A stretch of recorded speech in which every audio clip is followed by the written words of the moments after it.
प्रभु श्री राम की अमृत कथा सुनने वाले सभी राम भक्तों को दीपक चंद्र सागर की ओर से राम राम। उत्तर कांड प्रारंभ।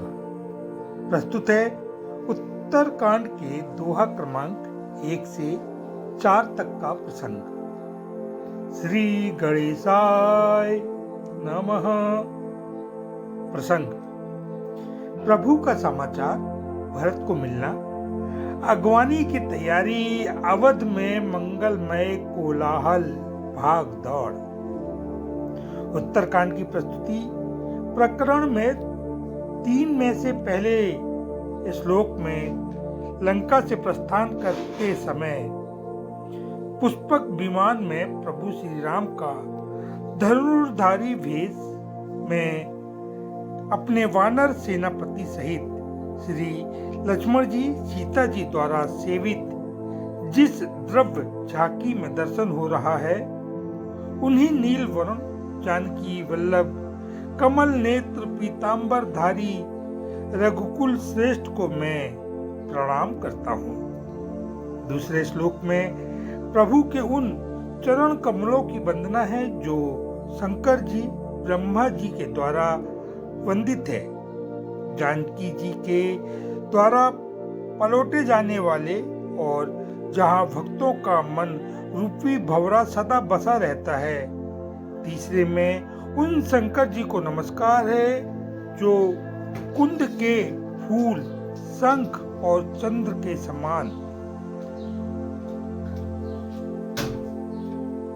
सुंदर गौर वर्ण वाले पार्वती जी के पति, वांछित फल देने वाले, कमल नेत्रों वाले तथा जो कामदेव के मोचक हैं।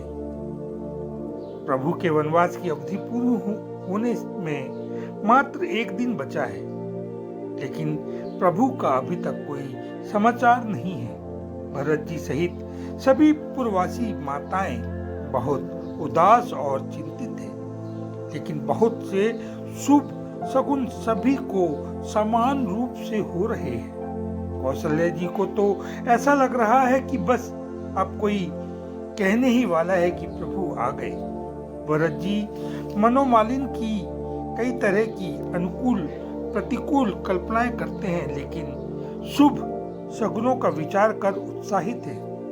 तभी विप्र भेष में हनुमान जी ने आकर प्रभु के सकुशल आगमन की सूचना दी, मानो डूबते को सहारा मिल गया। भरत जी ने उन्हें दौड़कर हृदय से लगा परिचय और पूर्ण समाचार पूछा। प्रभु के विमान से अनुज जानकी सहित अपने सेनापतियों को लेकर आने का पूर्ण समाचार दे हनुमान जी तुरंत प्रभु के पास आ गए। भरत जी उत्साह में भरे नंदीग्राम में अयोध्या आकर गुरुजी, माताओं, परिजनों, सचिवों को प्रभु की सकुशल आगमन की सूचना दे प्रभु की अगवानी की तैयारी करते हैं। क्षण भर में ही पूरी अयोध्या में समाचार फैलता है। लोगों के आनंद का ठिकाना नहीं है।